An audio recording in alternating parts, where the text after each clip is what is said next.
hot hoes all on me. Back then, hoes didn't want me. Now I'm hot hoes all on me. Back then, hoes didn't want me. Now I'm hot hoes all on me. Back then, hoes didn't want me. Now I'm hot hoes all on me. Back then, hoes didn't want me. Now I'm hot hoes all on me. Back then, hoes didn't want me. Now I'm hot hoes all on me. Back then, hoes didn't want me. Now I'm hot hoes all on me. Back then, hoes didn't want me. Now I'm hot hoes all on me. Before I came up in the game, these hoes didn't show no love. They see me in the club and used to treat me like a scrub. They wouldn't holler cause my dollars wasn't swollen up. I bet they changed their mind when them 84s come rolling up. They see that I'm a star, now they wanna sit in my car. Now they wanna count my G's, smoke my weed. I don't lie. I mean, Mike Dillon's still pretty swaggy. Great way to start the stream. We are back.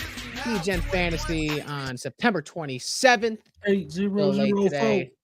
Due to hurricane storm weather in Double Down's home state, delaying his ride home to get to the stream. But we are back on what was a fantastic betting week last week. I made a mistake of being like, you know what? I did so good this last week.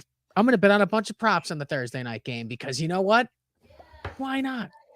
I went, I think, 2-4 on Thursday night's terrible showing. At every first news of the night. Before we get into anything, we're going to cover some college sports bets for this Saturday and then some Sunday and Monday football bets as well. But what do you guys think about the Brandon Aubrey missed field goal that destroyed covering, which was it, the over for the Dallas Cowboys, which 80% of sports bettors were on? Did you guys follow any of that? No, I didn't hear anything you said. I was still singing the Mike Jones song in my head. Sorry. What happened? Well, boys, I guess I'm just not a good host. Bry's fucking muted. You muted Bry and he's trying to talk. Oh, I'm sorry, Bry. Wait. Oh, he unmuted. There you go. Yeah, okay. Yeah, that missed field goal, the line was 5. The game ended at 5. So, yeah, Dallas would have covered with that field goal.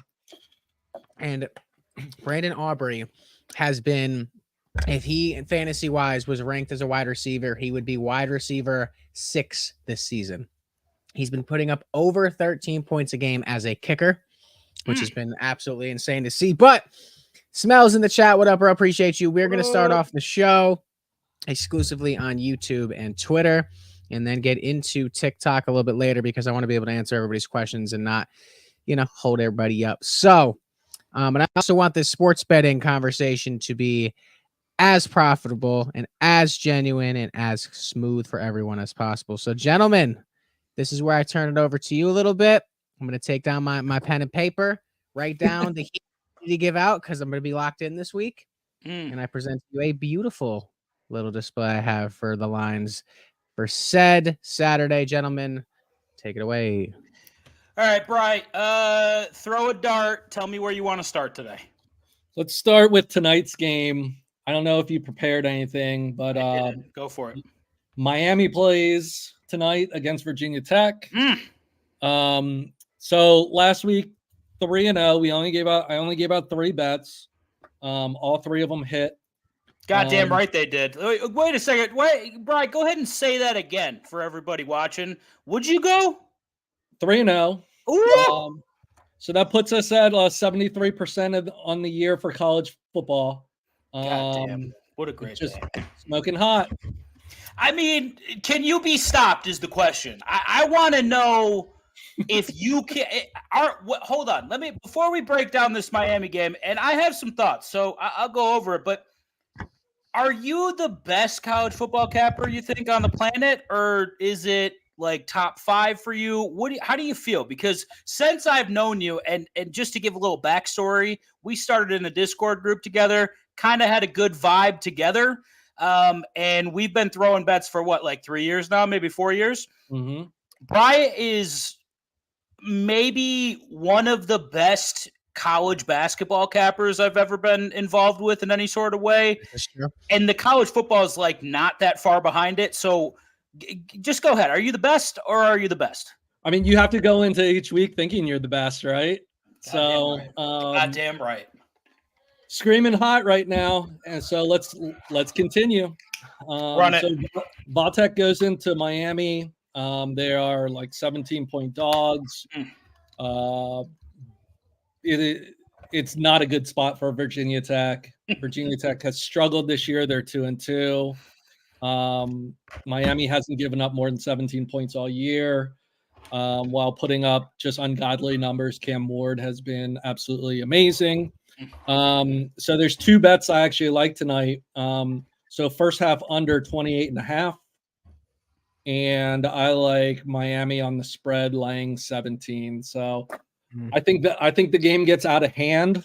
I don't think Virginia Tech has the offense to get to the total nor close to the spread. I think it's going to be a 4-touchdown game. I mean, I don't think it's going to be very close. I think Miami's going to absolutely destroy them tonight. I thought I was going to have to talk college football for about 3 seconds. I was like, oh! Yo, something happened, and I was like, what the fuck just happened? One, I want to agree and say that the spread is not big enough in my opinion. It's Miami or nothing in this matchup. I think that Cam Ward is gonna absolutely throttle this Virginia Tech Hokies defense. I'm gonna be looking at that over on the yards total. It's probably inflated as fuck. So maybe just like a nice little touchdown parlay with him and somebody else involved. But Bry's right. This Virginia Tech team is not good defensively, and this is probably the worst team in the ACC you want to play when you don't know what the fuck you're doing on defense. So let's hammer Miami. I'm gonna ride with Bry. Miami minus 17.5 is the number that I have, and I feel like it's probably like a little low. The best thing I want to bring up about Miami, actually, I think it's kind of funny that Miami took over where Florida State. Jesus Christ. God, I love that man. Yeah. I think it's kind of funny that Miami is what I expected Florida State to be this year. And it's so funny if you think about it, like if Florida State had gone after Cam Ward instead of DJU, how much better would they fucking be this year? I think they'd be where Miami is this year. So, I got to tell you, Cristobal's done a great job, and I'm not a fan of him. I don't think he's that good, but they have it together down in Miami. They've obviously been fucking recruiting the right fucking way and spending that fucking money. So, yeah, give me them minus 17.5 and maybe pair it with like a Cam Ward 2+ touchdown passes to get like a better number on it. But yeah, I love that play. Yeah, and like I said, I don't think 28.5 is going to hit. The hurricane just ran through. They got a bunch of rain down there. I think Virginia Tech will be limited to being a ground team, and they're a ground team anyway. So this even more reinforces that. So yeah, I think 28.5 under for the first half is it's extremely high number. Yeah. Okay. Good shit. All right, I'm gonna give you Penn State first. This is a game that I didn't even know was being played, so I'm gonna refer to you on this one. But obviously, right off the bat, you gotta look at that number. I think a lot of people are gonna think that's an inflated number, but I think it's actually a little too low. Watched Illinois play against Nebraska. While I was impressed with Illinois, I thought that Nebraska had a lot of chances to win that game and kind of blew it, to be quite honest with you. So what are you seeing in this game? Are there any props you're focusing on, or are you just taking spread or total? So this game originally opened at 17 and people were shitting themselves. Like, how is the 19th ranked team playing the 9th ranked team a 17-point spread? And I think the spread is now, correct me if I'm wrong, and you might have to look this up, it's either 18.5 or 19 now in the market. So this spread has gone the opposite way of what I think the public has been betting on this week. There's a couple of key things that we have to talk about. So Illinois has beaten Kansas, and they've beaten Nebraska. Both teams should have beaten Illinois.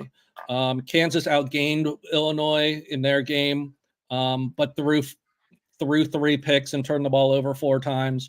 Nebraska, Raiola missed a wide open receiver in the end zone, which should have ended the game. They should not be undefeated. I mean, if you look at S&P rankings, they're probably a top 30-ish team. So we think that the ranking is probably a little inflated based off of the last 2 weeks and some lucky wins. On the other side of the ball, Penn State has been rolling, right? So they had the scare with Bowling Green, which they are blaming on defensive communication radio problems. So if you look at that game, the first half they gave up 24 points.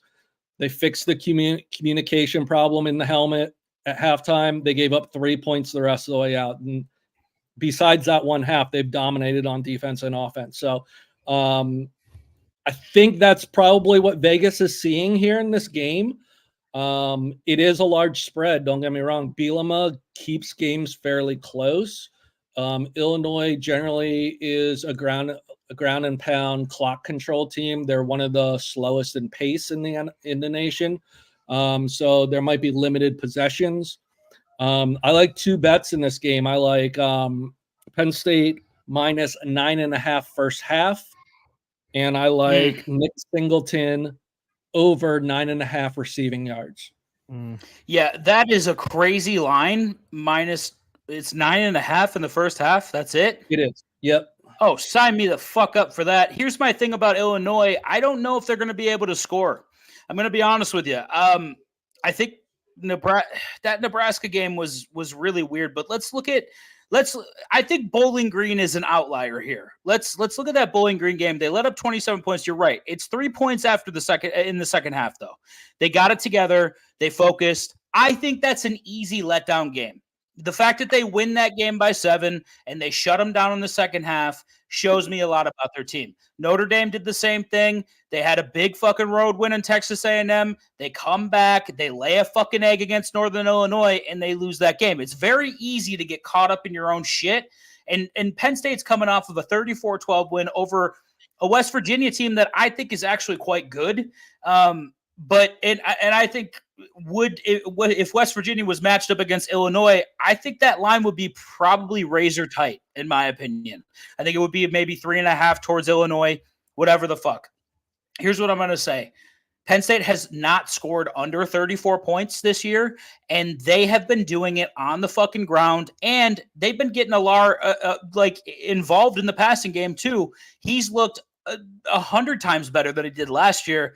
Just the cohesion on the offense and the fact that they have huge fucking bodies on the defense. Like, in my opinion, this is a Penn State team that will compete for a fucking a spot in that championship. Like, they will be in the college football playoff this year. And I don't think that Illinois is going to be able to do anything to stop them, to be quite honest with you. When Singletary gets fucking rolling, he's not gonna they're not gonna be able to stop him. I'm minus 9.5 in the first half is like, that's a cock slam. That's a fucking slam. I don't think Illinois scores more than 3 points in the first half. I don't know if you agree, but I think that's where we're looking.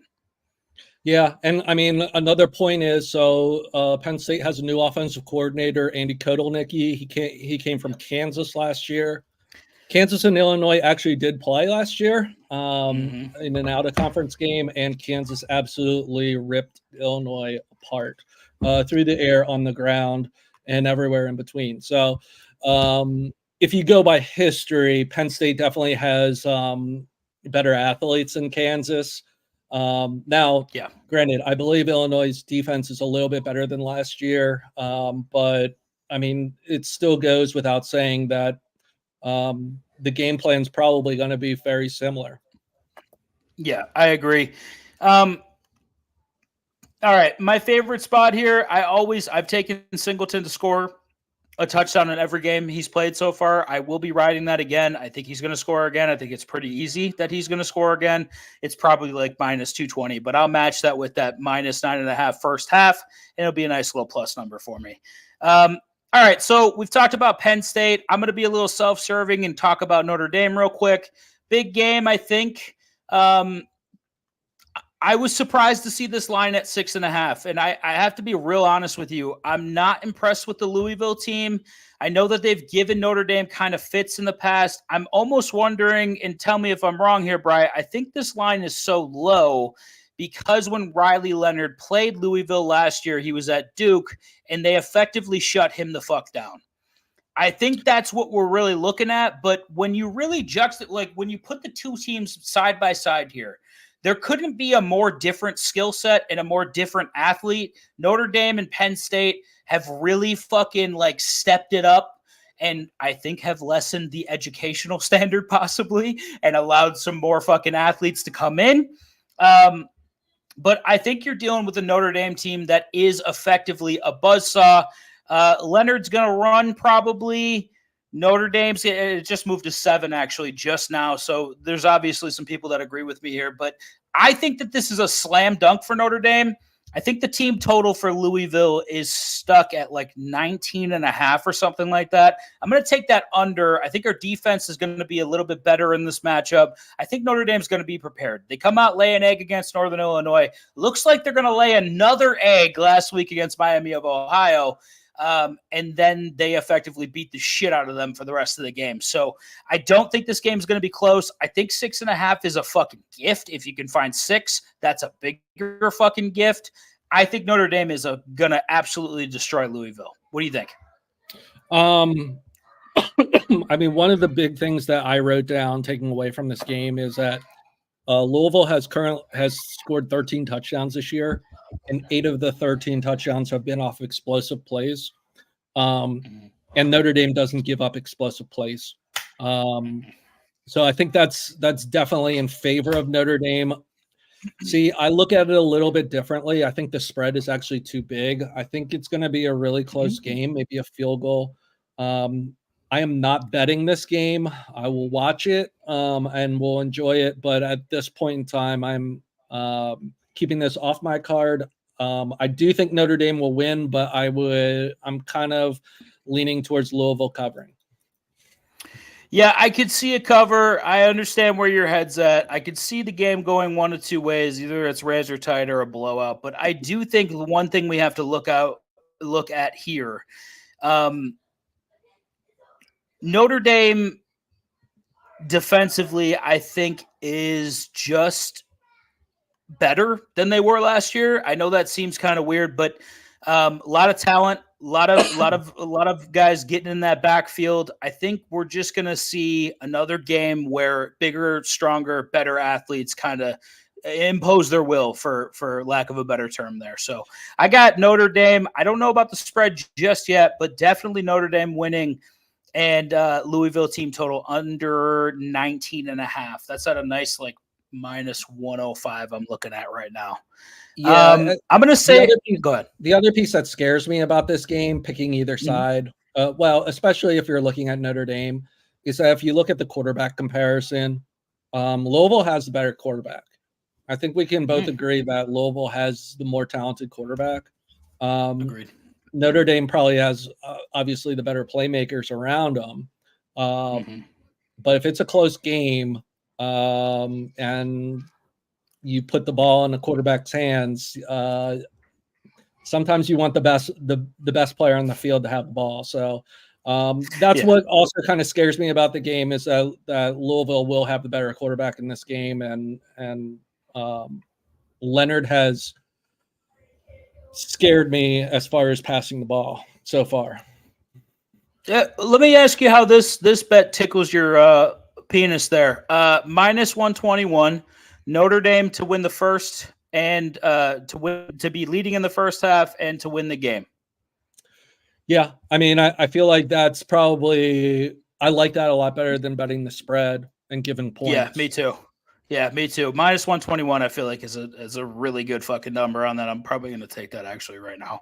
And again, I like that the total just went up to 20.5. Perfect. I'll take that. That's great. At 19.5, you were looking at +115. You're right. Louisville does have the better quarterback. I think we can both agree.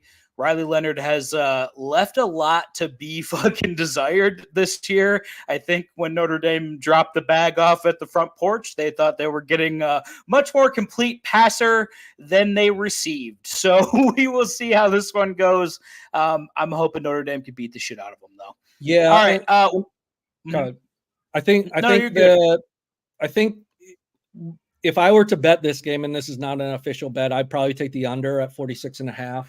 Louisville does have a good run defense. which is what Notre Dame wants to do. And they want to force Riley Leonard into passing situations. So I would lean towards the under in this game. Okay, I like that. I got 45.5 right now at Bet Caesar, I think, or Caesar Bet or something. Caesar's whatever the fuck. Yeah, shop around. But I'll be looking on. Yeah, I'll shop along. But okay, we're gonna save that Georgia Alabama game. But another game that I don't know even where to fucking go here because of the egg that Kansas State laid against BYU last week, which I thought was the most confounding game on the schedule last week. I did not expect BYU to come out and absolutely fucking beat the shit out of Kansas State. 48-6, I believe, was the final on that game. How do we bet this game, Brian? I'm so concerned about this Kansas State team now. So last week we threw out Utah money line over Oklahoma State. I think I have a pretty good read on what this Oklahoma State team is after 4 games. So Ollie Gordon is one of the best running backs in the nation. Well, was one of the best running backs in the nation last year. He has really struggled this year. So if I look at the statistics, Oklahoma State is 115th in the nation in rushing offense. That can't happen with one of the best running backs in the nation. And you look at Kansas State has shut down the run the last 2 games, less than 100 yards in both games.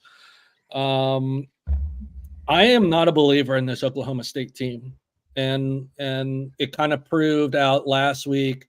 We thought Cam Rising was going to play. When we threw out the Utah money line pick, I got asked once Cam Rising was deemed out whether or not to change the bet. I said keep it because Utah is a more physical team and we'll run it down their throat, and that's what happened. I think Kansas State bounces back this game. I like the spread 5.5. I will probably only play maybe a half a unit on it, but it's still on my card. I really like the under on this. I found it at 58. But I think this shows 57.5. I still like it there. So anything I would say below 56 is probably in play. But yeah, I have a feeling that Kansas State's going to be able to shut down Oklahoma State's running game, and Kansas State likes to run the ball and chew clock. So I'm not sold on either of these offenses, especially after last week. They scored 9 against BYU, and Oklahoma State scored 19. Neither of these offenses inspire much confidence in my mind. I think the under is really the play in this game with a little sprinkle on the line. Yeah, I'm almost wondering if that BYU game is just going to be what we see as like an outlier on this on Kansas State's card or record right now. I'm not a fan of Oklahoma State either. I don't think they have the dogs. They look just up front on both lines. They look a little weak and a little small, to say the least. And they don't have the same explosive. Obviously, the run game is completely tanked this year, but they don't have the same explosives when it comes to passing as they used to. I feel like when you think Oklahoma State back in the day, you're thinking, you're thinking they're throwing the ball for 600 yards. You know what I mean? And really not playing that much defense. But this team is strange to me. I like a bounce back game for Kansas State. I think they're the better team. The one prop that I'm looking at right now, I think Avery Johnson, quarterback for Kansas State, 62.5 is the rushing total. I think that's a little too small. He's going to have some lanes in this game. He's going to have some fucking lanes. So I'm going to be looking to play his rushing total, I think. So. And Kansas State played great against Arizona at home. So I think home cooking is good for Kansas State here. I think Kansas State rolls in this game. I won't say that they roll. Let me rephrase that. I think they win this game. I think they cover. Yeah. I think they control the game. So an Avery Johnson prop is definitely in play. And I don't think there's enough scoring to break the total. Yeah, I agree. I think I like that total under. It's kind of a spot for us the last couple games for Oklahoma State to play the under in that game. And when I look at just the competition, Oklahoma State's played South Dakota State, Arkansas, Tulsa, and the best team they played was Utah, and they were without their starting quarterback and still lost. So I'm not sold on them either. Kansas State, I think, has played the better competition, and I think they have the better offense, and I think we'll see that here. So that brings us to the real game of the fucking week. It's a razor fucking tight margin. I don't necessarily agree with the spread. I won't tell you which way I'm leaning. I'm sure you can guess, but Georgia they're going to Alabama, correct? They are. Okay. Georgia goes to Alabama. They're favored by 1.5. Total sitting at 49.5 across most major books.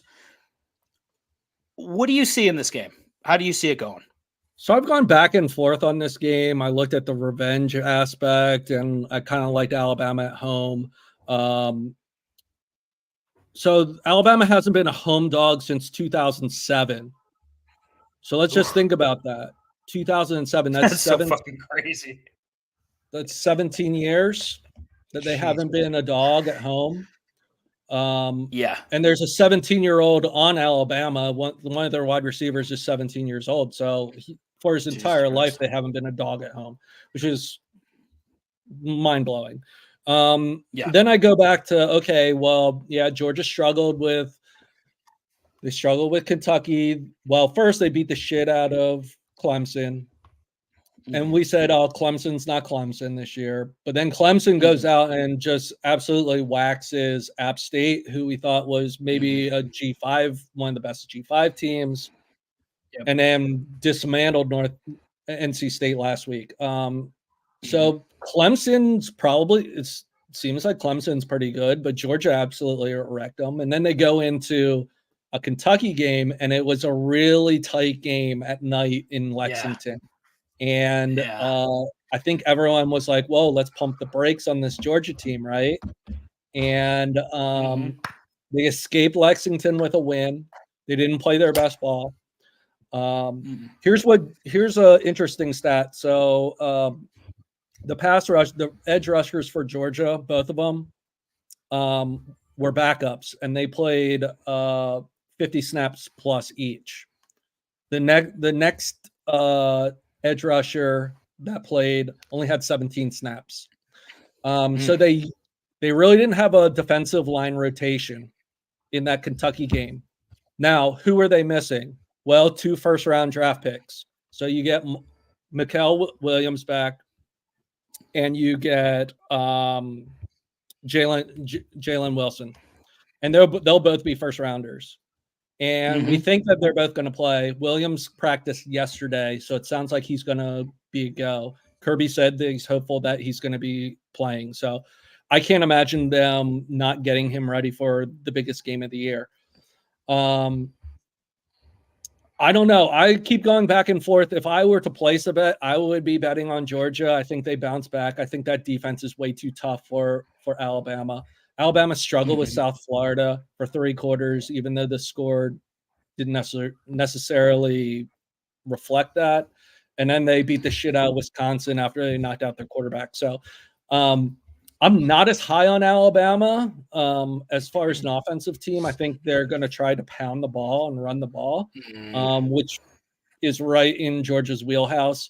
I'm not going to be betting this, but if I were betting this, I'd be taking Georgia -1.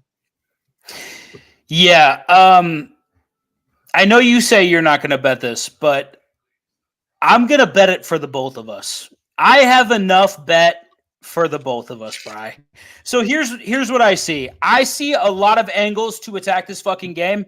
The one of which that I think is the line of the fucking week to me. Georgia over 24.5 points. Even money. Let me eat that fucking even money all goddamn day. Here's the one thing I know about Alabama. 1, Their defense fucking sucks dick, okay? I don't care what anyone says. This Alabama team under Nick Saban doesn't let USFs fucking sniff their farts, dude. Like, they don't fucking – there's no shot Nick Saban lets what happened against South Florida happen if he's the fucking head coach. DeBoer's an offensive-minded guy. I get it. I think – there is a clear line between these two teams. And I think Georgia is the better side. Give me the fucking money line. Give me the fucking spread. I know Alabama's at home. I fucking get it. Do I also know that Kirby Smart was pissed the fuck off after beating Kentucky by 1 fucking point? Yeah, he really fucking was. And I think Georgia's got the better players on their team. I mean, that Georgia defensive line is what you just said. They're stocked full of first-round fucking draft picks, man.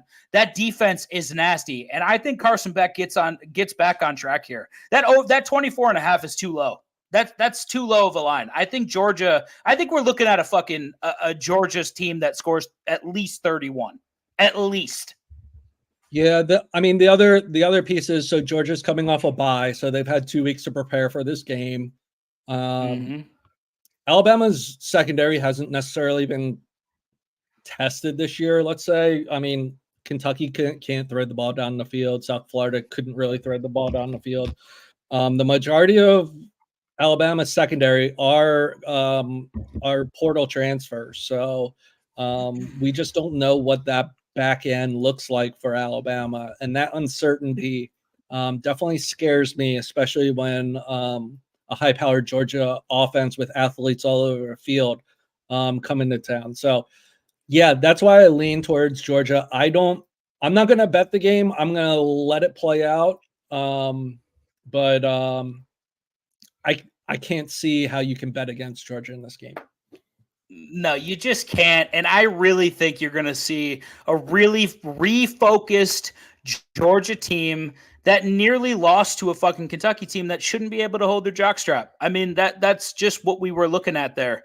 I think... I don't know, man. I just put like a pretty large sum on that on that team total over 24.5. And I'm not worried about it. I think Georgia goes over that clearly. You're right. Side right now, probably a little too tight to tell. This game opens at Georgia -2, quickly gets bet down to -1.5. Now it's moving back towards -1. So what do they know? What don't they know? I don't know what the fucking sharp bettors are doing. But if you're going to play a side, I think it's got to be Georgia in this spot. And I think the public's going to be fucking favoring Alabama here. But this isn't the Nick Saban coached Alabama team. This is a completely different animal. They're more offensively focused. I think that if Carson Beck needs a game to get back on track, this is the team to do it against. And I think this Georgia offense is going to be is set to explode this week. So that's the way I see it. 24.5, even money. Take the over and enjoy the game. Agreed. Yeah, I think Alabama will have some success running the ball, but yeah, you got to be able to throw the ball in college to be successful. So I would be. You might want to sniff some Milroe props. Rushing, you might Alabama's running back is really good, so you might want to look at his props. I'm just going to stay off the game and enjoy it. It's the same time as the Penn State game, so I might actually record it, but I will be intently focused on how both of these teams perform in probably their regular season Super Bowl. Yeah, I think this is a live betting spot. So we'll keep an eye on the group chat. Everybody keep an eye on the group chat. Wait for the bet to come in. I'm talking to you, Rocky Prop. Yes, sir. I know you've been just taking a vacation over there, fucking touching your wiener, whatever you're doing. I'm putting in so much work right now, it's not even funny. Okay, good deal. I'm hoping. No, because y'all are about to grade my homework because y'all are my teachers. I think that I hope that you took some time to place some of those fucking bets. I almost posted them on SoBet for y'all. I was so locked in writing them down. Yeah, so just to recap, we have tonight Miami -17, first half under in the Miami game of 28.5. I have Penn State first half -9.5, and That's a cockslam. Nick Singleton over 9.5 receiving yards. And the under in the K-State game and K-State -5. Woo! Oh, that's nice. What a fucking dance card that is. My one and utter, like, the best bet that I can say out of that one for Bry. I think they're all good bets, good sides to be on. I love that Penn State 9.5 first half total, or first half spread. I think that's a fucking win. But my one and only play here is Georgia over the 24.5 there. That's it. All right.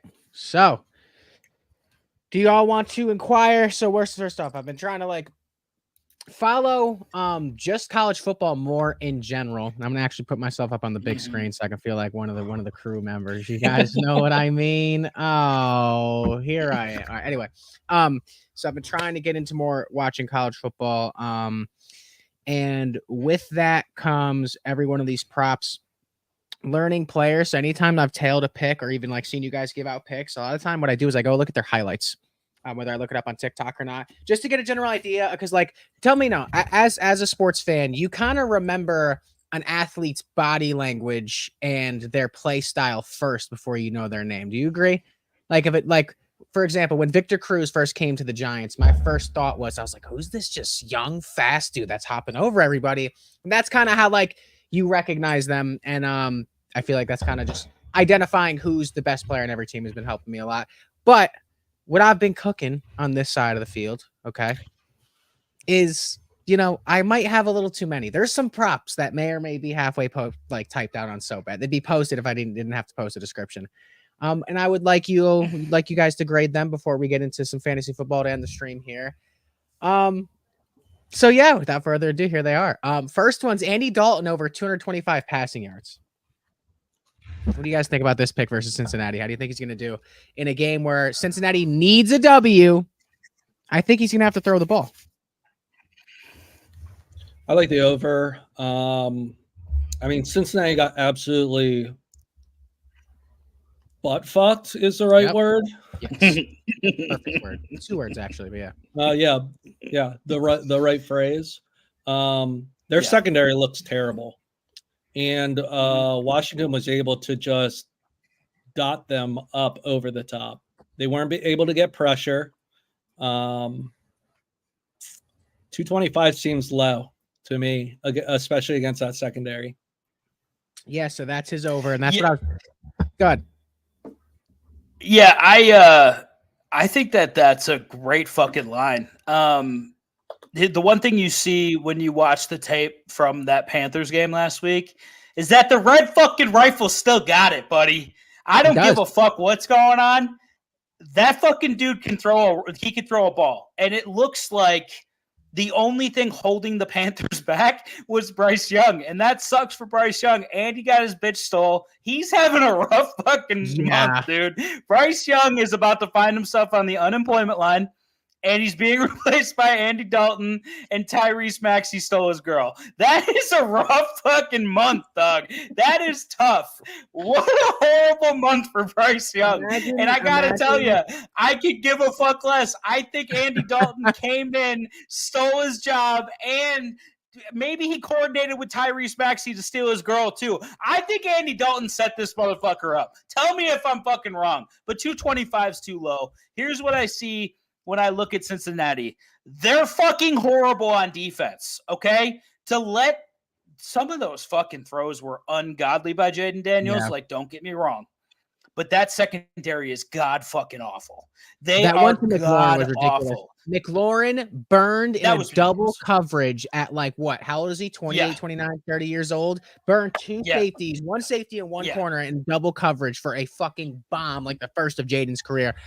And people, I don't know. Cincinnati's their defensive side of the ball is a huge issue. My only concern with this is that we've seen it for the lifetime of props. Is that a player will debut 1 week and light it up, and then the next week lays an egg, and the the line adjusts way too much. Mhm.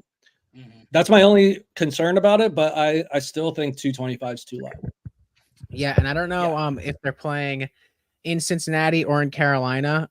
In Carolina, I hope they're playing It's so it's like nice and quiet and he can focus because there's no fans there anyway. So I got TikTok going. So guys, I'm giving out my sports betting picks for the week because we're sponsored by a platform called SoBet. You're gonna have to get us to 750 likes before I start answering questions. But I saw one, and somebody said, "Should I trade Gibbs for CMC?" No. CMC might not even come back this season. So hold on to Jahmyr Gibbs. Get those likes up. Let's start with 500. I'm going to give out the rest of my sports picks. We discussed this. We're live on stream on YouTube, Twitch, Twitter, TikTok. You know the whole spiel. If you're new here, follow. We do this all the time. Tuesdays, Fridays, and Sundays. All right. So one of my favorite ones is there's two lines here that for some reason I feel like they kind of just group running backs together for lines. So especially on my book too. So you guys took last week, you took Brian Robinson Jr. at what was it, 55.5 yards, rushing yards? Yeah, it was brutal. That was rough. Okay. That was so rough. That was I'm rough. noticing on all books, basically running backs either stick to 55.5 or 65.5. Or if it's like a McCaffrey or a Saquon, it goes to 70. I got Breece Hall over 65.5 rushing yards in a game against where Garrett Wilson's going to have the toughest matchup of the season. Right. And there's going to be a lot of focus on Allen Lazard. I think they're going to give a lot of the workload to Breece Hall, also in a running room that's able to attack a defense that is great at pass defense and not as great in the rushing game. I think that's one of my favorite lines. And I also have the same for Jahmyr Gibbs on his over. His over is 50.5 actually. And he's cleared that every game this season. Yeah, I like the Gibbs pick. The only thing that worries me about the Breece Hall pick right now is that I think I like Braylon Allen's line a little bit more. He's got that he's got a more explosive running style in my opinion. I think it's stuck at 40.5, and I like that one a little bit better than that 65.5. One thing I'll tell you about the Broncos is that defensively they're quite sound. Like they're pretty good. I don't know if that. I think they're going to give them fits in the passing game too. On top of it, I like your analysis there. But I prefer Allen over Hall.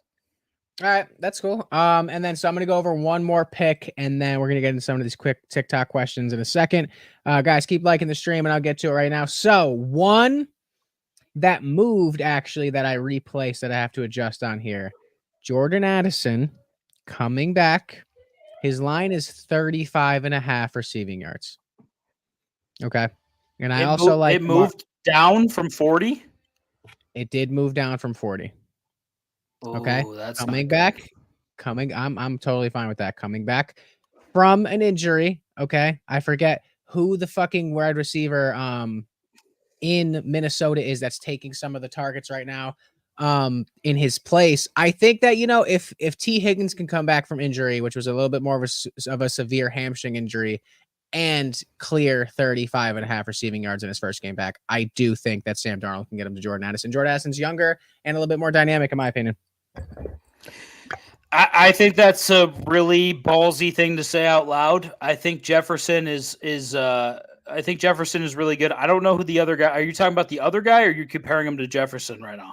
No, I'm not comparing him to Jefferson. I'm comparing him. What up, bro? I'm comparing him. I'm not comparing. I'm saying there's another wide receiver, Jalen something that has been Naylor. Jalen Naylor. Jalen Naylor that's been taking some of the targets, and I think he's going to be able to come in and at least clear 40 yards. But let me get into some of these TikToks here, just because it's blowing up. Unless you want to answer that. Okay. No, I just want to say that I'm a little concerned about this game for the Vikings. I think a lot of people are on the Vikings, and I think that Green Bay's pass defense is quite good. So I'm curious to see what kind of Sam Darnold we get this week. And that is going to, again, and another thing is you got Addison coming off of an injury. Yep. If it's anything like that T. Higgins injury, is he even going to catch a fucking ball? Like I'm a little concerned about these wide receivers coming off of injury. I actually think that if that line moved from 40 to 35, that means a very reputable group put a lot of money on the under. So that's my main concern. Dan, there. listen, I don't know. what the concern should be Yeah. is that Rocky Prop and Degen Fantasy is the reputable group. So when I put a check mark next to this one next week, then we'll have a nice discussion. But all right, listen. Also, someone in the chat said James Conner over 15.5 fantasy points for, I think you can take that on SoBet. But you guys ready for the slew of questions? Because they're ripping today. We got, let's see, Pickens, Juwan Jennings, or Jacoby Myers without Devontae Adams? Not Jacoby Myers. I think you're looking at Jennings. I think it's very clear who the fucking lead dog is over there right now with fucking Debo out. And if Debo's continuing to be out, I'm going Jennings. 175 yards, 3 touchdowns last week.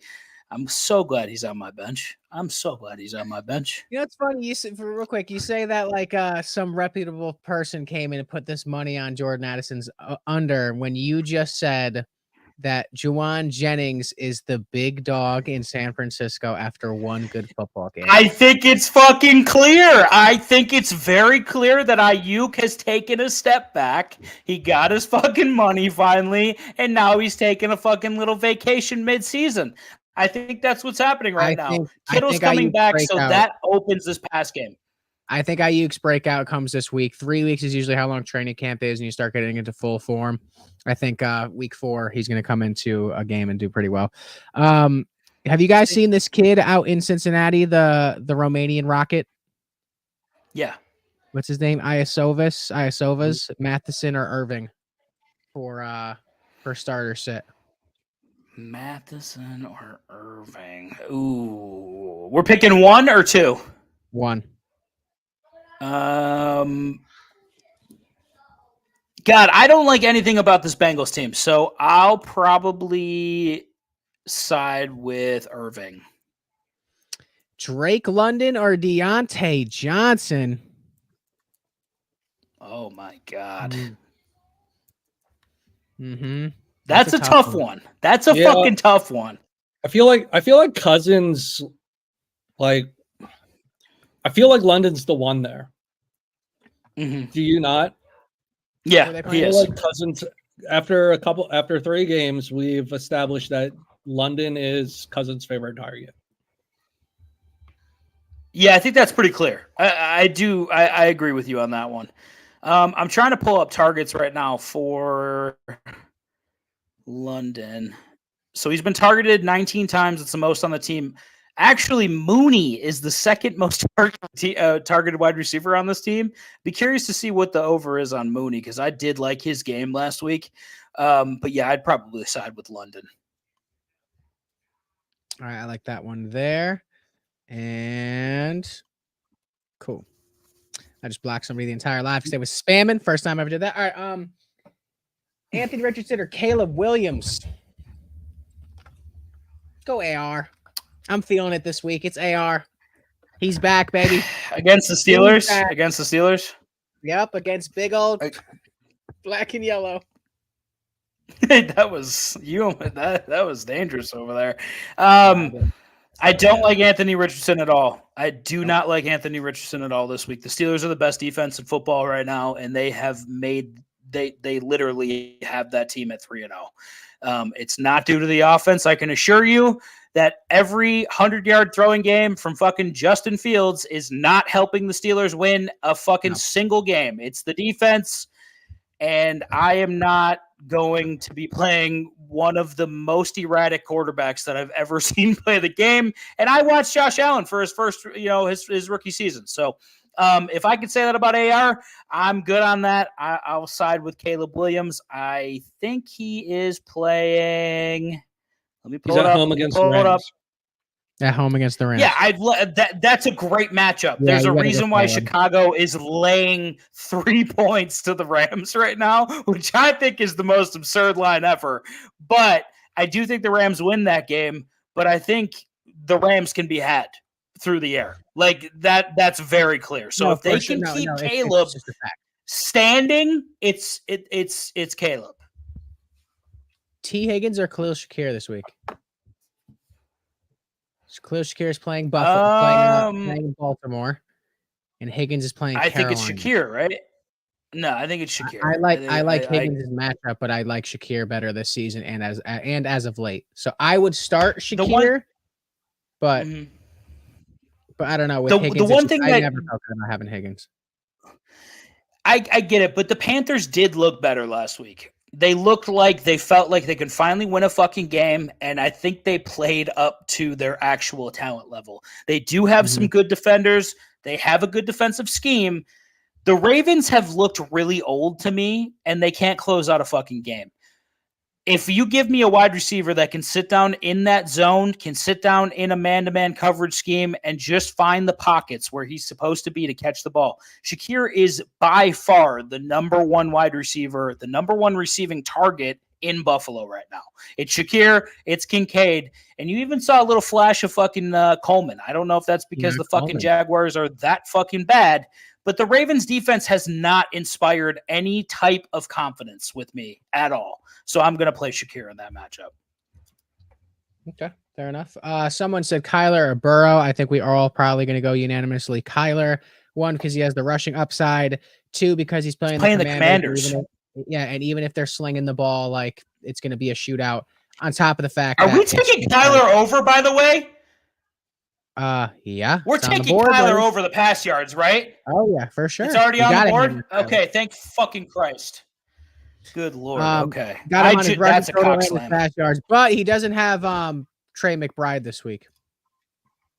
Doesn't matter. He could be throwing to fucking me and Brian. He's still gonna throw for 500 yards on the fucking Commanders. Burrow or Jaden Daniels. You got to go Daniels there. How do you guys feel? A lot of people are asking, should they be worried about Devontae Adams? So already coming in, not the happiest, struggling a little bit. He's not playing either. Quarterback, and now he's not playing due to injury. I'm kind of hopeful, in my opinion. I'm hoping that it gets so bad that he's gone. And then also the organization came out and said we're going to have to make some executive decisions and, organize the team. I was supposed to organize. Is he talking about fucking Devontae Adams? Send his ass to New York. Anywhere. I don't even want him in Buffalo. You don't want him and Josh Allen to get together. I'm telling you what. No, but real quick. I think it would fuck up what you guys got going on right now. Finally, you have an offense that's just clicking and there's no. What? What are we talking? All right, listen. If anyone who's fucking making decisions for the Raiders and the Bills can thank you, Smell. Thank you, fucking Smell. I don't know what we're talking about right now, but Josh Allen and the best wide receiver in the fucking league shouldn't get together? Yeah, what are we talking about right now, I was just thinking about the Patrick Ewing effect you're talking about and how dynamic they are, how dynamic they've been thus far. You think that after Devontae's been catching passes from Gardner, Mustache Minshew, and fucking Aiden O'Connell, he's not going to fucking come in his pants? I had to whisper that. I'm sorry. He's not going to ejaculate in his pants when he catches a ball from fucking Josh Allen? Are you kidding me? I was just a thought. All right, God, people can think and talk about what they're thinking. You don't want to see him in Buffalo because you don't want to see your co-host happy. You don't want me to be happy. Is that what it is? Yes. All right. Yes. I don't want you to get a ring. I don't want you to be happy. No, obviously not. I don't know. I was just thinking that it's looking really good right now, and I don't want Devontae Adams to come in and start being Bring him in, baby. Bring him in, because you know what? First game, Devontae Adams is going to catch about 27 balls for about maybe 450 and about 6 touchdowns. So please, bring him to Buffalo, baby. So whoever's been in the chat is just going to be like, should I be worried about Devontae Adams? And after this conversation, they're like, good, I hope he doesn't play and he goes to fucking Buffalo. To be honest, I think the only thing that should keep people and owners of Devontae Adams in the fantasy leagues like hoping is the fact that he can get traded to a better team. That's the only thing you can really focus on right now. Odds are he's probably just going to go to Philadelphia anyway. No, he should be in Buffalo where he belongs. Goddard or Kelsey? Goddard had a week. And now with Devontae Smith in concussion protocol, we know AJ Brown's out. You have Goddard and Dotson as the main targets. So and Paris Campbell. So Look at that. fuck. Look at Brian right now. He's so upset. Yeah, I mean I feel like Goddard's just gonna be their offense. Yeah. How many yards did he have last week? 170. 170. Yeah. Couldn't be stopped. Yeah. So he's the number one option in Philadelphia in a pass-happy offense, minus Saquon Barkley. So, yeah, I think it's a Barkley-Goddard offense at this point. God, I love it. Saquon's Saquon's been so good there. He's been fantastic. I love watching him there. I know. One of my worst takes ever, by the way. Yeah, I know. I told you it was. I mean, but yeah, you were right. You were right. Yeah. Someone says I got offered Tyreek for Neighbors. Do I accept? No. Even if Neighbors has the concussion. No. Is Huntley playing? Is Huntley playing? Yes. It's happening. It's finally happened. He's on the field, boys. Listen. Maybe, right? Yeah, I'm kind of there too. I'm kind of there a little bit as well. I just feel like the Giants passing offense has been a lot better the last couple weeks. Brian was in the chat yesterday basically calling Danny Dimes like the best quarterback he's ever seen. Said that he fucking shits on Mahomes every day of the week and was just like in the chat jerking off to fucking Danny Dimes last night. That's he was fucking going ham. He was like, America didn't realize Dimes, that's a lie. He's like, Danny Dimes, I hope is my son-in-law one day. That's what he said in the chat. I have the fucking messages to prove it. Brian thinks Danny Dimes is the best quarterback in the league. Let's just be honest, Brian. Talk to me. Yeah, you're fucking up the credibility of the show here. Look, I don't think the Giants' problems are Danny Dimes' issues. Not 100%. Their offensive line sucks. They have I think they have the most drops in the league. Is he a great quarterback? No, absolutely not. Is he worth his contract? Absolutely not. But does he get any help? No, he doesn't. And I mean, the refs fucking screwed the Giants last night. I think they probably should have won that game, if I'm being honest. Agreed. I think Daniel Jones takes a lot of unwarranted hate. That's my take. That's my hot take. Rock, as a Giants fan, how do you feel about what he just said? I'll warrant the hate. Okay. One, go ahead. Because the dude it's not even his fault necessarily. It just makes me hate my organization. Yeah, just pay this fucking white Caucasian stiff bunch of fucking money so he can fucking go out there and throw 2 interceptions every 2 weeks and fucking all just like, okay, cool. Wow. I can throw the fucking ball to Malik Neighbors. Dude's going up and around and spinning and bringing it down, and he's inbounds. Anyone could, dude. I would take fucking, what's his name? Who was in New York last season for the Jets? Zach Wilson? No, you would not. No, you wouldn't. Don't fucking say that. No. Listen, there's a lot of blasphemy in this conversation right now. Yeah, blasphemy. I will not allow you to say that you would take Zach Wilson over fucking Danny Dimes. Fuck Tommy DeVito. Tommy DeVito was fucking trash in college too. Don't even get me fucking started right now. The one thing I will say, just to kind of fucking stir the pot a little bit, because I like to fuck around, since Neighbors has been established, Danny Dimes has gone from throwing like 150 yards a game to over 250 a game. So I think that there's something to be said. Brian's right. Your O-line is fucking garbage, dude. Like, your O-line's trash. If you could keep him upright in any sort of situation, he might be an okay quarterback. Hold on, time out. So shout out Kevin. I'm just bullshitting, obviously. But Zach said he couldn't. No, not Zach. Kevin said Zach couldn't make it work with Garrett Wilson. What do you mean? Obviously, I'm just bullshitting. Yeah, that's a good point. That Malik Neighbors is better than Garrett Wilson. And then he said, and then Noah says, "Is Malik Neighbors winning Offensive Rookie of the Year or Jaden Daniels?" I think that it's going to be Jaden Daniels because the quarterback is the quarterback is the most important position in this league. But I think we all agree that it should be fucking Neighbors. Neighbors has come into this fucking league and set it on fire. He looks like OBJ Part 2. And you got to be – I don't care what you think about the Giants. No, I don't think that you listen. I think you should be way more excited than you are. If you can build a fucking team around, like seriously, if you can build the team around them a little bit, I think you got a successful offense, dude. What makes you think they're going to build a team around Malik Neighbors when they didn't do it around Saquon or Odell Beckham Jr. or Victor Cruz? Because the Roonies have more money than God. The Roonies have more money than God. First and foremost. Second. If there's something to build around, they will build around it. This is not – you have the same owners that won 2 championships against probably the most successful team of the last fucking 90 years in the NFL. Yeah, that was like, the owners of the GM and Eli Manning. Same owners, buddy. I think they would prefer to not be the laughing stock of the fucking league. I don't. Anybody that's spending hundreds of millions of dollars every year probably doesn't want to be laughed about. Okay, that's all I'll say.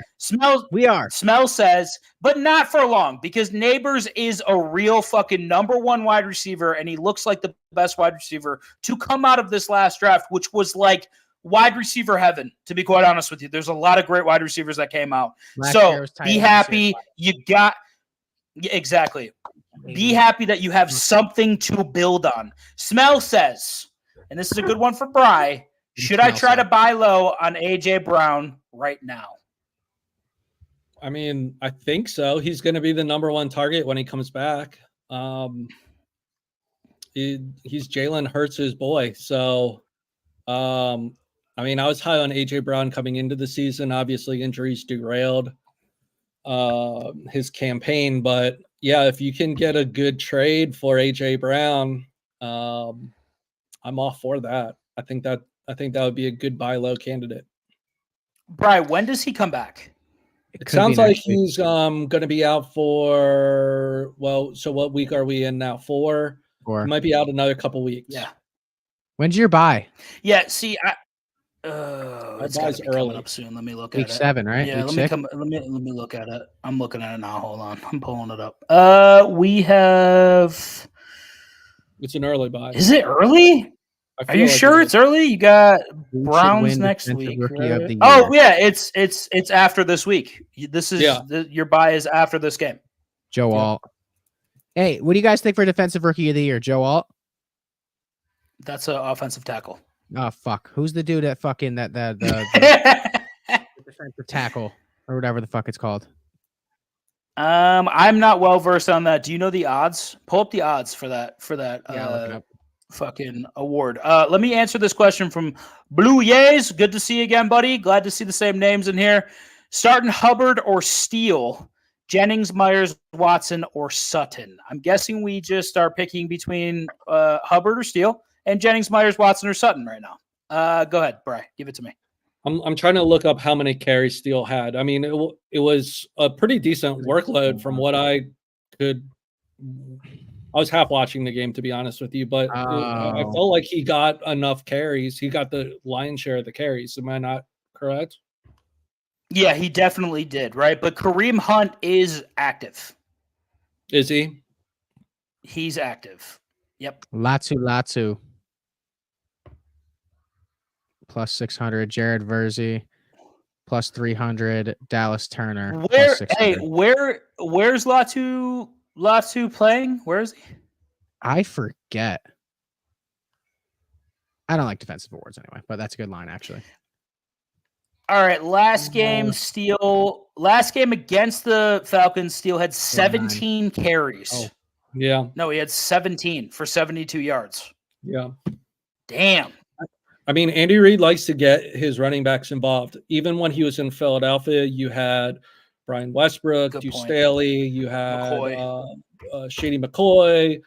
Now you go to Kansas City, and he has great fantasy running backs in Kansas City. I think it's kind of like a plug and play for Andy Reid, to be honest with you, once you get to running backs.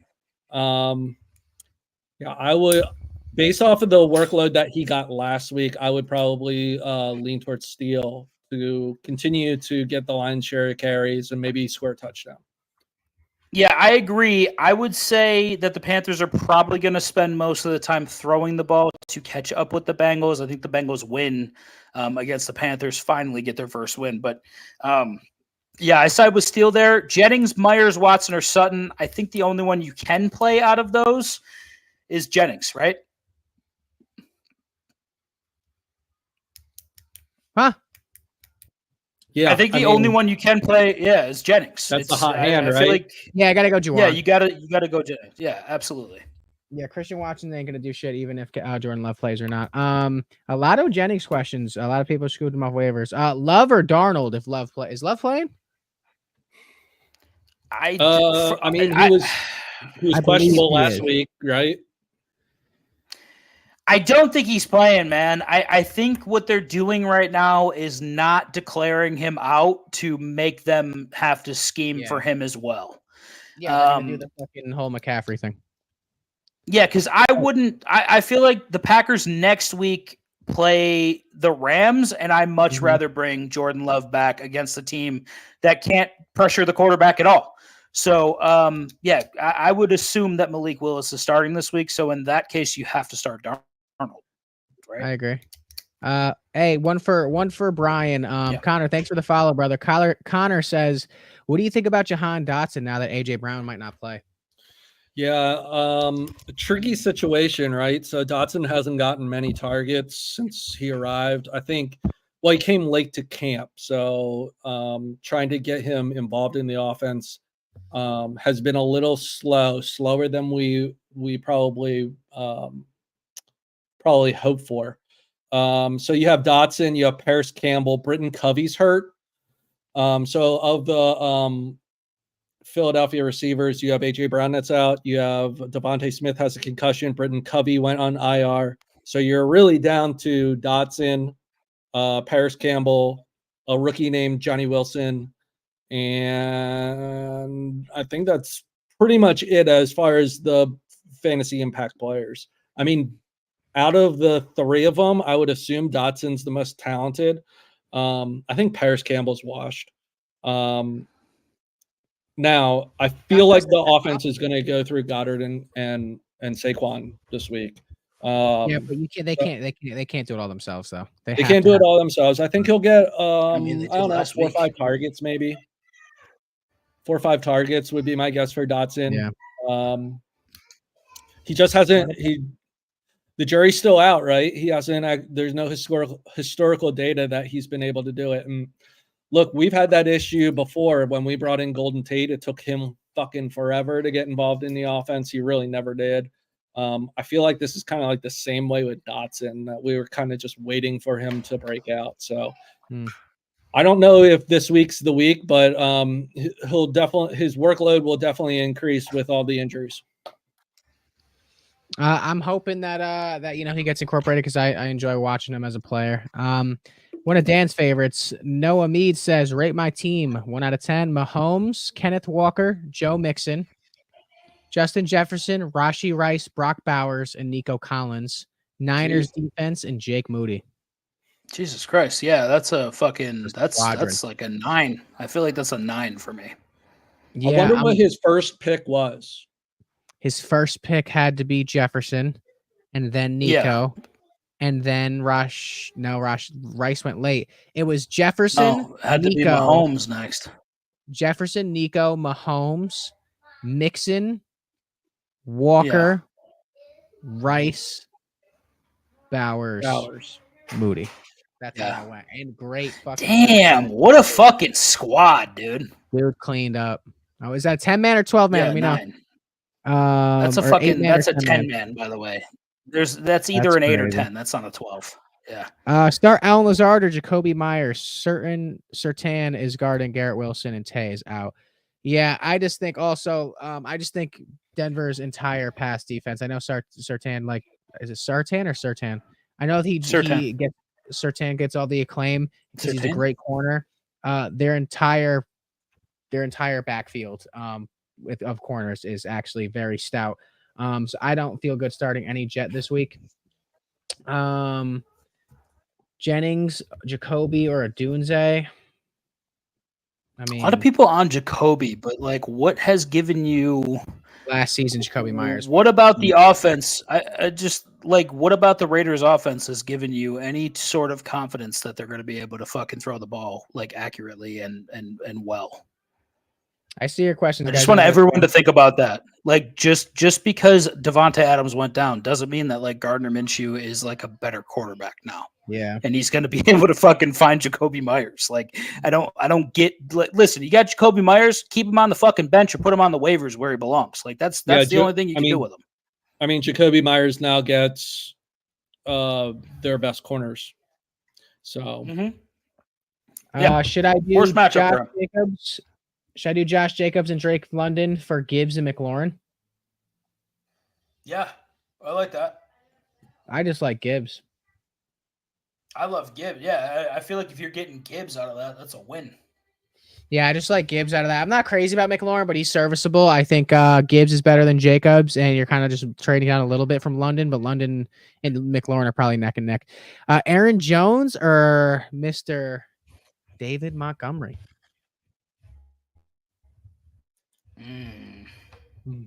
I haven't watched any. That's a good footage of fucking Aaron question. I Jones feel like running in a Montgomery's Vikings got jersey. a. Yeah, but he's scoring points. Like he's been great, effectively like every time. I mean he's a plug and play right now at fantasy. Like you got to start him. But I think I would side with Montgomery just based off of pure matchup. That Vikings defense looks like a fucking buzzsaw this year. So he said, Jacoby without Devontae, or say Flowers, go Zay, and then he goes, in that case, a Dunze or Jennings. Jennings. That's a tough one. That's a really tough one. I don't mind a Dunze in the fucking matchup. Like I said, the Rams can be fucking had through the air, man. Trey White is old, and he's definitely lost a fucking step. Yeah. So I don't. I feel like it's tight. It's real tight, man. I like Jennings too. He posed the Patriots this week. Both have really weak matchups. If you can find a way to fucking play them both, like I don't mind that at all. Someone says, Wyatt says, rate my 10 man. And we're going to tell me based on these picks and these players if this is real or not. Hurts, Breece Hall, Jonathan Taylor, Justin Jefferson, Nico Collins, Mark Andrews, and Tyler Bass in the Jets defense.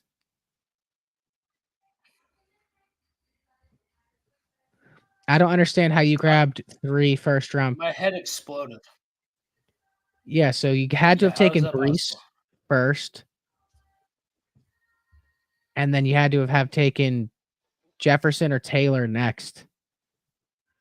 If that's your squad, Jefferson dude, I don't know. First, then Breece. He must have traded, right? Like, there's no shot. No, he took Breece first. Yeah, you had to have made a trade. You had to have made a trade because I don't know how you get Breece, Hurts, Taylor, and Jefferson and Nico Collins in the draft. That's wild.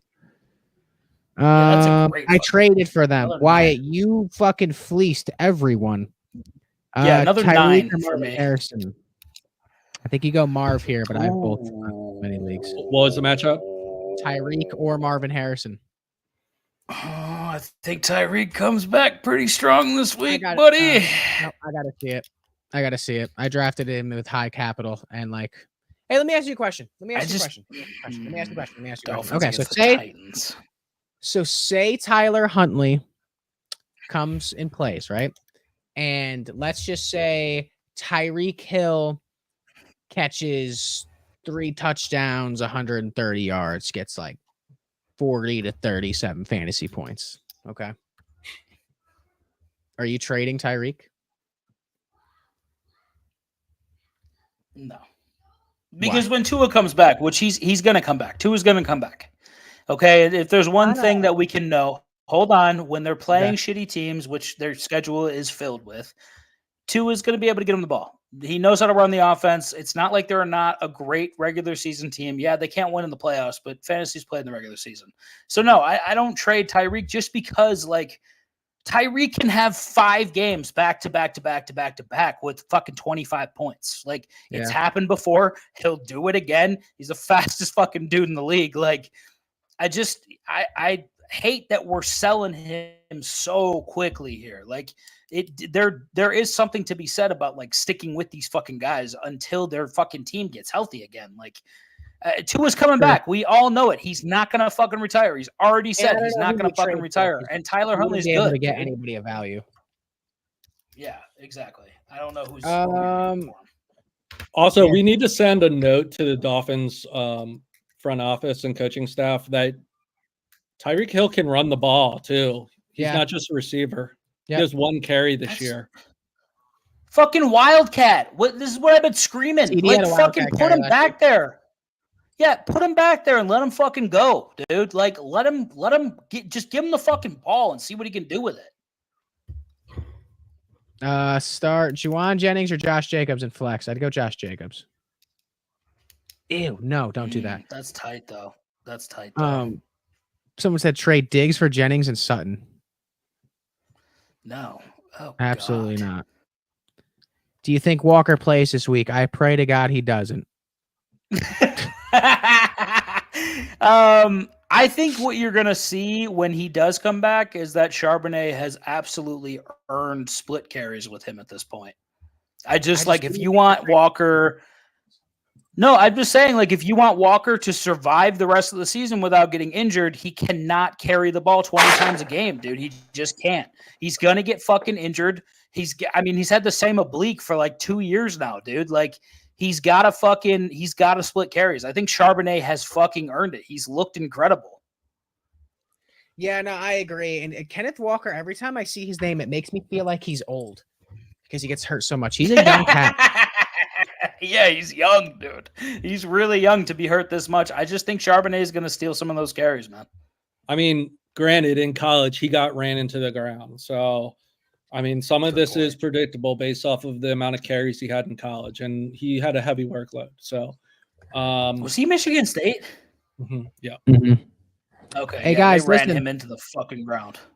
So I've answered already 64 questions with the boys. Maybe not, but a lot of questions, and we're still not 1,000 likes. That's right. What the fuck? We're gonna be getting off here soon. If we don't hit 1,000 likes here, we're gonna wrap it up. Winging it with Winger. Trying to cancel me with that one. Rate Mahomes, Marvin Harrison Jr., Nico, Brees, Singletary, Ferguson. It's not including flex or D. I feel like that's a very realistic team. Yeah. Yeah. Like if I'm just thinking about how a draft would go, that seems like a very reasonably drafted team. Thank you guys. Yeah. I appreciate 7-3, something like that. 7-3. I feel like it's pretty solid for that. Here's what I'll say about fantasy trades, and you tell me whether or not you agree or not. Okay. So there's a rule of thumb in the NBA that the winner of NBA trades is the team that gets the best player. And I think that also applies to fantasy. So it does. Like when we talk about like packaging multiple players, like 3 for 2 or 2 for 1, I mean, within reason, obviously, but if you're packaging multiple players for a superstar, you're probably winning the trade. Yeah. Agreed. We want superstars who can score consistently over multiple weeks and can have Porter's not playing. Essentially like 30 the potential for 30 points, right?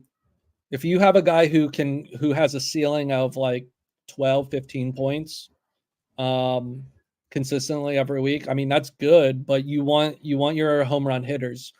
You want your cleanup guys, right? You want Juan Soto, you want Aaron Judge, you want Ohtani. So that's kind of my rule of thumb when I'm evaluating trades, and that's kind of what I think about when you guys are sending them in, is who's getting the best player, and does the value or the point matchup justify getting. Here's the best an example. You said getting the best player in the trade. This dude said, "Would you trade Travis Etienne and Amari Cooper for AJ Brown?" Yeah. Yes. Yeah, I would. The one thing that I'm trying to realize is how to trade down. Because I'm in a position in one of my main leagues that I need to trade down. I have Kyler, Kamara, Tyreek, Marvin Harrison, Khalil Shakir, Cooper Kupp, and Jordan Addison. And my running back twos are either Charbonnet, Moss, Mostert, or Bucky Irving. Like, I just do not have a strong running back two. I got to figure out how to take one solid player and turn them into maybe like a couple better pieces that I can break down into a trade for a running back. Because I wanted J.K. Dobbins, but dude won't move off of him. Mark Allen, thanks for the follow, my guy. Someone said bro. Did I say something wrong? My bench is Richardson, Etienne, Evans, Higgins, Waddle. Who should I change by? My starters are Daniels, JT, Cook, Rice, St. Brown, Kelsey, Brian Robinson. Put B Robinson. I don't know if that means Bijan or Brian, and Jennings at flex. Your team's gross. Other than Kelsey, that's a 10. I would trade Waddle for a nice tight end. Trade Waddle and Kelsey for a nice tight end. You need a tight end. Yeah, you need a tight end real bad. Okay. What's Rice's value right now? Says Blue Yays. Sell high, or do we think he's the truth? Teams are forcing the Chiefs to throw short, and that's a lot of what's been fucking up their offense. And that's why you've seen like this stunted growth in Xavier Worthy. Xavier Worthy had one broken play that led to a touchdown, another nice throw that was a deep ball that led to another touchdown. And that's kind of why you've seen his production get stunted, because their teams are daring them to throw the deep ball as they play deeper coverage. And no, they're daring them to throw the short ball and like go for those short gains, especially with Travis Kelce not playing well. And it's working to their benefit. And I think Rashi, as much as is a short route person, that's where the targets are going now. So I think Rashi's going to see a lot of the volume that used to go to Travis Kelce. Travis looks out of shape, out of it. And I think, yeah, he's just kind of primed up to be, to have Patrick Mahomes' number one target is a valuable thing. And Kelce lost that right. And now it's Rashee Rice. So, yeah, he's the truth right now. That's because Kelce is a television star now, and basically, what do we call it when he's like a stay-at-home father? You know what I mean? He's got a pop star girlfriend. He doesn't really have to do much now. Rice's value is huge right now. I mean, there hasn't been a game this year. There hasn't been a game this year where he has scored under 15 points fantasy-wise. So I think, if you can get another great wide receiver and maybe a running back for him, do it. But, yeah, you're right. Do we want the fucking number one option for fucking Patrick Mahomes? Probably. I got one back from the TikTok chat. So the one that said that needed a tight end with that stacked team, he said, give me 2 picks, Waddle and Kelsey, for who? So I want each of us to pick a player that we would try to get with Waddle and Kelsey. Waddle and Kelsey. I feel like that package can get probably a top 5 tight end, right? Mm-hmm. Could it get a Brock Bowers? Just because he's a rookie, yeah. I'm thinking maybe I'm thinking McBride because he's hurt too, and it'd be a lot easier than you'd think. That's like an easy route. I think you can go Waddle for Ferguson straight up, unless the Ferguson owner like has him and needs him. So maybe you can go Kelsey and Waddle. Might be a little bit overpaying there. Top 5, I mean, it's been fucked lately. Laporta's hurt and questionable. Kittle's hurt. How long's Kittle out for? You could probably get Kittle. I think he's starting this week, but you could probably get Kittle. You might have to throw in you might have to either upgrade Waddle or throw something else in. I don't think so. I think that's huge name value, and people are going to see that and be like, you know what? That's a good trade. Travis Kelce and Jalen Waddle. It depends on how fucking like plugged in they are, because all the talk right now is like, why doesn't Kelce look like Kelce? That's all the talk right now. So if he's plugged in, if the guy you're trading is plugged in, like he's gonna be like, I don't know if I want to fucking move off you're gonna have to do a little convincing. Just go in there and be like, listen. be like, I was watching the podcast and with him and his brother Jason, and he was talking about how he's been getting in the gym and getting on the juice, and he's gonna come back fucking roid raged out, and he's gonna play well. So take him. You can make that trade happen though. You just gotta finagle him a little bit and fleece him. Jaden Reed and Goddard for Kelsey and Puka. See, people are trying to trade for Kelsey. Why are we trading for Puka when we don't know? Because he what wants his to timeline sell. is? Yeah, he's on the pup list, right? So after this week, he's eligible to come back. Yeah, but is he going to come back? I don't know. The kid's been banged up since training camp. I just don't no. Don't trade for him right now. Until he can prove that he could stay on the field, do not trade for him. Oh, I thought Goddard to Kelsey's a downgrade. Yeah. That's coming from an Eagles fan. No, I'm just kidding. No, what's it called? I think based on how ideally, if Kelsey was playing Kelsey football, I don't obviously think so at all. No, absolutely not. I think he's kind of ruined now. And at the same token, I do think Goddard just came off a good week. But if he's going to stay that consistent, then yeah, that is a downgrade. I traded Gibbs for Jamar Chase and Rashad White. Did I win? Yes. That's the only answer you needed. Yeah, you did. That was a dub. So he's sending this trade out. He said, "That's cool, right? Waddle and Kelsey for Kittle." Yes. Check Kittle's timeline. Yeah, send it out. Yeah, send it out. I just traded from everything I just looked at. Kittle is why? I don't know. That's a horrible don't trade. Spam, boys. Don't do it. Cancel it.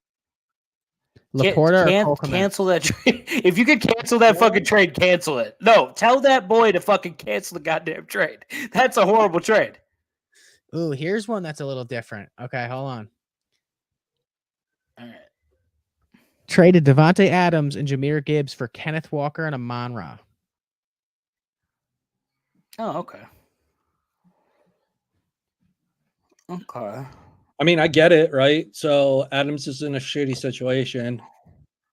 So you got out of that, and you got St. Brown. I feel like that's a great situation. So I'm okay with that. If K9 stays healthy, I mean, you got good value in return.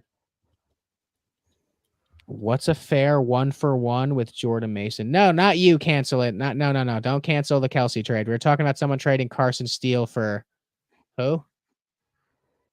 Njoku.